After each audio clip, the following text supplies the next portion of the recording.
ये बात कि हम इंसान अपने ब्रेन का सिर्फ 10% तक ही यूज कर पाते हैं, अकॉर्डिंग टू साइंस एक 100% मिथ है। अब शरीर के तल तक ये बात सही है, लेकिन ब्रेन की memory, concentration, decision making, sharpness और फोकस का लेवल सभी का अलग अलग होता है।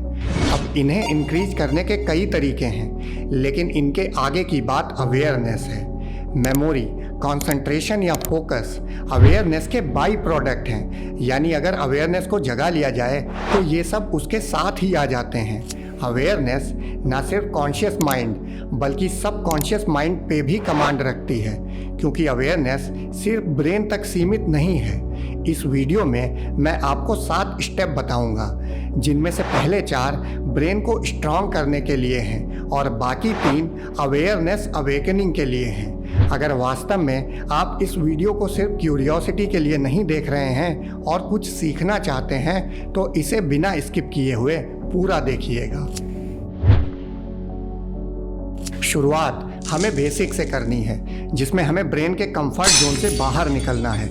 ब्रेन के कंफर्ट जोन से मतलब हमारी रोबोटिक लाइफ स्टाइल से है, जिसमें हम बिना अपनी समझ का उपयोग करे एक सर्कल में अपनी लाइफ जीते चले जाते हैं। अब कंफर्ट जोन से बाहर निकलने का मतलब ये नहीं है कि हमें कहीं पहाड़ों पर घूमने निकल जाना है। बाहर निकलने का मतलब है कि अब हम जो भी काम करेंगे वो रोबोटिक आउटकम से नहीं आएंगे। जो भी कर रहे हों उसके प्रति समझ जगाए रखें। जितना संभव हो अपनी दिनचर्या के कामों का सीक्वेंस बदल दें। सीक्वेंस बदलने से मतलब अपने डेली रूटीन में जो हो सके उन कामों को आगे पीछे कर लेना है और कुछ नया भी ऐड कर लेना है। बरसों के जमे जमाए विचारों के सेटअप के हिसाब से ना चलकर सिर्फ अपनी समझ से काम करें। अगर कुछ फिजिकल एक्सरसाइज कर सकते हो तो ज़रूर करें, क्योंकि अगर हम शरीर की समस्याओं से ज़्यादा परेशान होंगे तो ब्रेन उसी में उलझा रहेगा। कोई ज़रूरी नहीं है कि जिम ही जाएं, पर जॉगिंग या कोई भी एक्सरसाइज करें जिससे शरीर तरोताज़ा महसूस कर सके। ब्रेन एक्सरसाइज के लिए ध्यान रखें कि ब्रेन को जितना कॉम्प्लेक्स काम देंगे उतनी ही ब्रेन की कैपेसिटी बढ़ती जाएगी। हम कलर स्ट्रूप टेस्ट ले सकते हैं या सुडोकू खेल सकते हैं। जब भी सोने जाएं तो दिन भर के कामों को उल्टे सीक्वेंस में याद करें। जब सुबह उठें तो सांसों पर ध्यान रखें। ये मुश्किल होगा, लेकिन इस ध्यान रखने की प्रक्रिया को जितना लंबे समय तक कर सकते हैं उतने लंबे समय तक करें। मूवीज़, सीरीज या बुक्स में सिर्फ एंटरटेनमेंट ही ना तलाश करें। इसकी जगह पर एनरिचमेंट वाली मूवीज़, सीरीज़ देखना या इसी तरह की बुक्स पढ़ना शुरू करें, जिनसे हमें कुछ नया सीखने को मिले और वो ब्रेन के लिए चैलेंजिंग भी हो। आज के समय में ये सबसे ज़्यादा महत्वपूर्ण है कि हम सोशल मीडिया का उपयोग कम करें। उतना ही करें जितने में सोशल मीडिया हमारा उपयोग करना ना शुरू कर दे। ब्रेन डेड की तरह रील्स स्क्रॉल ना करें। ये जान लें कि बिना मतलब के शॉर्ट कंटेंट कंज्यूम करने से हमारा अटेंशन स्पैन कम हो जाता है। इसकी आदत से हम अपनी समझने की क्षमता बेकार कर देते हैं। ऐसे ही कुछ भी ना देखें जब हमें पता ही ना हो कि हमें क्या देखना है। बस आदतन बार बार मोबाइल का लॉक खोलकर टाइम पास किए जाने के प्रति सतर्क रहें। जिन सोशल मीडिया ऐप्स से एडिक्शन महसूस होने लगा हो उन्हें अनइंस्टॉल कर दें। यह सबसे ज़्यादा इफ़ेक्टिव तरीका है। मुद्रा हमारी ऊर्जाओं को चैनलाइज करने और उन्हें लॉक करने में बहुत सहायक सिद्ध होती है और अवेयरनेस के लिए 2 मुद्राओं का अभ्यास कर सकते हैं। पहली उत्तराबोधि मुद्रा है। उत्तराबोधि मुद्रा का उदय बुद्धिज्म से हुआ है। उत्तराबोधि एक संस्कृत शब्द है जो 2 शब्दों से मिलकर बना है, उत्तर और बोधि। उत्तरा का अर्थ है ऊपर की ओर और बोधि का अर्थ है जागृति के करीब। इसीलिए उत्तर बोधि मुद्रा ऊर्जा की ऊर्ध गति के बारे में बताती है।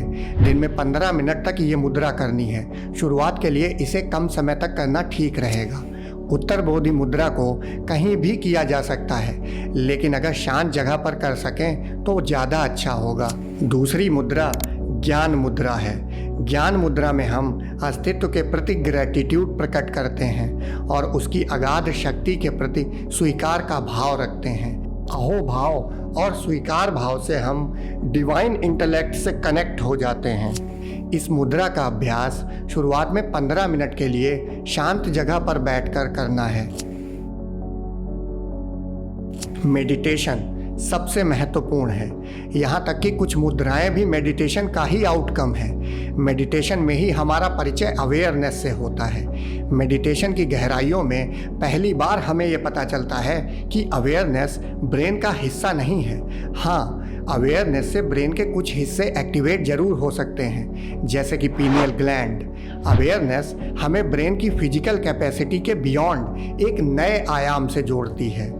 मेडिटेशन कैसे करना है, इसके लिए आप चाहें तो हमारे वीडियो देख सकते हैं, या जो भी विधि आपको सहज लगती हो उससे शुरू कर सकते हैं। बस शुरुआत में ये ध्यान रखें कि फोकस और कंसंट्रेशन वाले मेडिटेशन ना करें, क्योंकि फोकस और कंसंट्रेशन अवेयरनेस का ही बाई प्रोडक्ट है।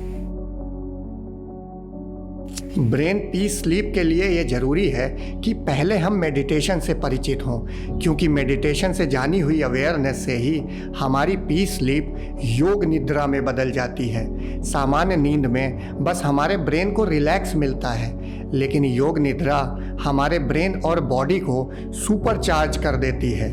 योग निद्रा को आध्यात्मिक नींद भी कह सकते हैं। ये सोने और जागने के बीच की अवस्था है। ध्यान रखें, ये ल्यूसिड ड्रीमिंग नहीं है। योग निद्रा में सपने नहीं होते हैं। योग निद्रा के लिए सबसे पहले हमें आराम से लेट जाना है। शरीर को शांत होने दें। भाव करना है कि विचार धीरे धीरे डूब रहे हैं। सिर्फ साक्षी भाव रखना है। सांस अपने आप धीमे होने लगेगी। कुछ देर में बॉडी और ब्रेन तो सो जाएंगे, लेकिन अवेयरनेस बनी रहेगी। बाहर आवाज़ें सुनाई देती रहेंगी, लेकिन कहीं दूर से आती हुई महसूस होंगी। हर स्थिति के प्रति हम सचेत होंगे। योग निद्रा 30 मिनट या ज़्यादा समय तक चल सकती है। जब अपने से टूटे तब उठ जाएं। हम ऐसी शांति महसूस करेंगे जिसमें जागरण का समन्वय होगा। 7 दिनों के लिए इन स्टेप को प्रयोग करके देखिएगा। अगर आपके पास समय का बहुत ज़्यादा अभाव है तो आप सिर्फ आखिरी के 2 स्टेप भी कर सकते हैं।